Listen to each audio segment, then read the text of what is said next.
Hello everyone, welcome to my channel. I hope everyone is having a wonderful day. Before starting the video, please go ahead and hit the subscribe button and give this video a like. Up today on the Young and the Restless, Sharon struggles to free herself, Chance and Nick update. Victor and Nikki and Victoria agonize over Claire's plan. All products and services feature are independently chosen by editors. However, soaps.com may receive a commission on orders placed through its retail links, and the retail may receive certain auditable data for accounting purposes at the motel. Chance is bagging evidence when Nick returns. Chance tells him he got a search warrant, and Nick says he left Sharon's photo with the night manager. He asked about the woman who was staying there and was told she had long hair and glasses. Nick thinks he saw her running away. When he was on his way back to the room, he yelled at her to stop, but she got into a black pickup truck and drove away. Chance recaps that they still have no idea who has Sharon or where she is. Chance tells Nick he digitized the prints on the glass and sent them, and they'll know if there's a match soon. Nick tells his pal he thinks the woman getting into the truck is the same person from the surveillance videos, the one who abducted Sharon. Chance asks if he got the plate. Nick says there were no plates front or back. Chance puts out an APB on it. Suddenly, Chance and Nick remember that Phyllis identified the vehicle from the accident as a blonde woman in glasses in a black pickup. They have to find her before she hurts Sharon or someone else in the sewer. Sharon imagines Nick finding her and says, "Thank God you came. You're here to save me again." Nick tells her that he can't find her. She has to do this on her own. You can't give up Sharon. You have to fight at the ranch. Nikki and Victoria are aghast that Claire told Jordan she was going to kill her mom. Claire tells them this has to happen. If they aren't willing to help, she will do it alone. They'll have to make it look like an accident. Jordan believes she's in line for a sizable inheritance. Nikki knows there would have to be more in it for her than money. Claire says she wants Nikki and Victor to suffer pain and loss. Claire's phone rings and Jordan asks if she's alone. CLA says I am. She's glad to hear her voice again. Jordan tells her to save the sentiment for someone who cares. We have a problem. Jordan tells CLA that the police were at the motel room and she needs a place to stay. Claire tells her aunt she'll sneak her onto the ranch. They'll never think to look for her there. Meet me at our usual spot. She'll look out for her the way she looked out for her all those years. Claire disconnects and tells Nikki and Victoria that Nick and Chance have found the motel room where Jordan was staying.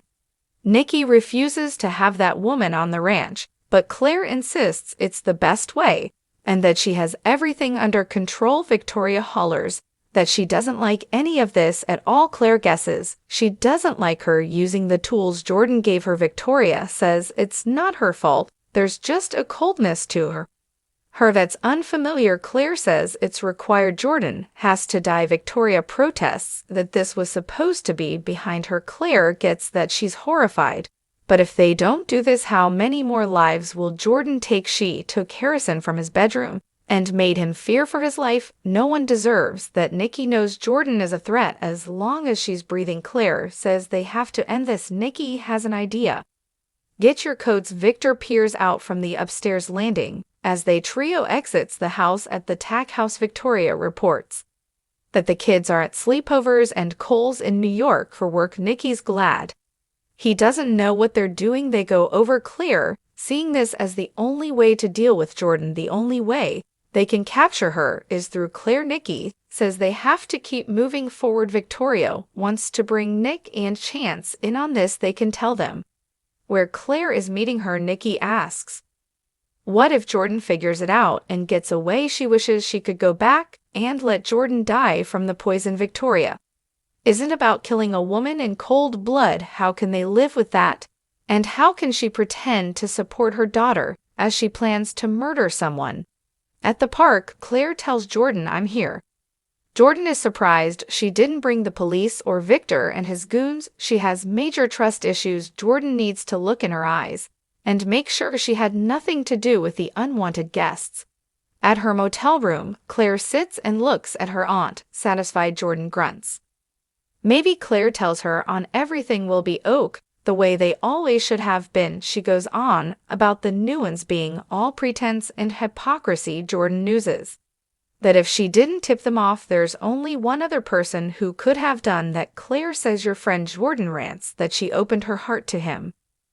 My prints are all over that room. CLA asks how she could be so stupid. You used to be really smart. Jordan whines, I had just come back from seeing you for the first time. She also had a terrible fight with her partner. Claire thinks she's lost her edge. There's no room for error here. This is my plan, okay? She's the one who has had to live with these people and listen to them demonize her aunt and her upbringing. She's watched them play games and punish outsiders, knowing she could be next. She is going to punish the new ones and will not have her mess it up for her. Jordan's not sure she cares for Claire's tone. CLA can't let her weakness jeopardize her plan. She starts to walk away. Jordan calls, I made one mistake. She claims she's at the top of her game.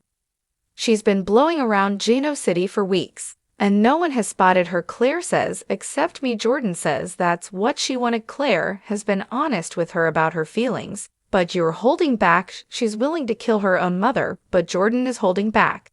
She asks who her partner is and guesses. He has history in Genoa City. Is it Y&R? Jordan marvels. Your instincts are good. Claire asks why he came back.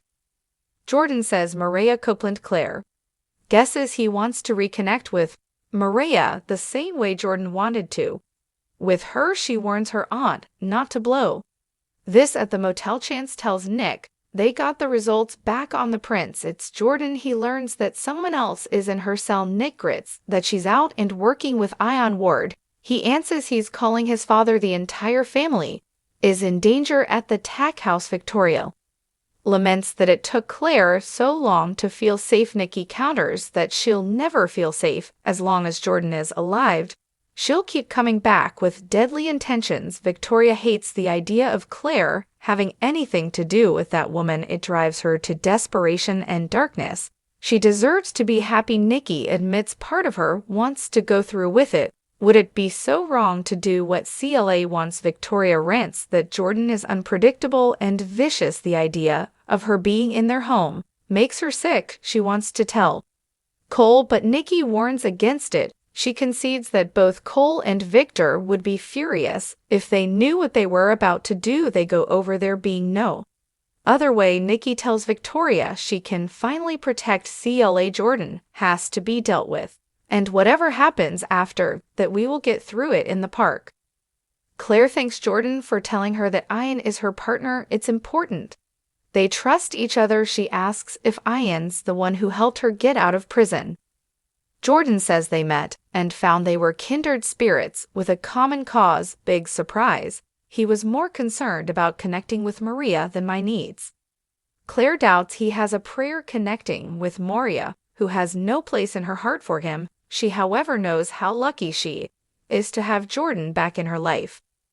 Jordan rubs Claire's shoulder and returns the sentiment, are you really sure that you want me at the ranch? CLA says it's the perfect place for what she has planned at the ranch. Victor barks into his phone. Keep looking before turning to Nick and Chance. They tell him they've verified that Ian is working with a partner. It's Jordan. Victor asks, are you serious? Nick and Chance explained finding her prints on the glass in the motel room. Victor muses, so you're telling me that Jordan has Sharon? Nick says she grabbed her while Ian was establishing an alibi on New Year's Eve in the sewer. Shar imagines Nick telling her no one knows where she is and she has to keep fighting. Sharon says her thoughts are fuzzy. She wants to get out of there and beat with him and the kids. But I can't do it. Claire and Jordan arrive at the tack house. Jordan is no longer wearing the blonde wig. She says she doesn't feel safe there, but CLA reassures her and tells her to make herself at home. Her siblings are at sleep horrors and her dad is in New York. Victoria has insisted they stay at the main house since they learned Ian was back. I promise you, you're exactly where you need to be right now, and no one else is ever going to hurt you. Jordan walks over to the window. Claire reminds her that being on edge makes you lose focus. You need to relax, she offers her aunt a cup of tea at the ranch house. Nick tells Victor he thinks he saw Jordan leaving the motel parking lot about half an hour ago. Chance has an AP out on the vehicle. Victor complains about Ian and Jordan bonding. He asks Chance what he'll do about the two snakes. Nick assumes Ian came back for Maria. Victor says it's also safe to assume that Jordan came for Claire in the tack house. Claire tells Jordan that the new ones use love as a tool to manipulate people. What they don't realize is that they've left themselves vulnerable to an attack from within. She brings tea over and sits it in front of her aunt. Jordan is surprised.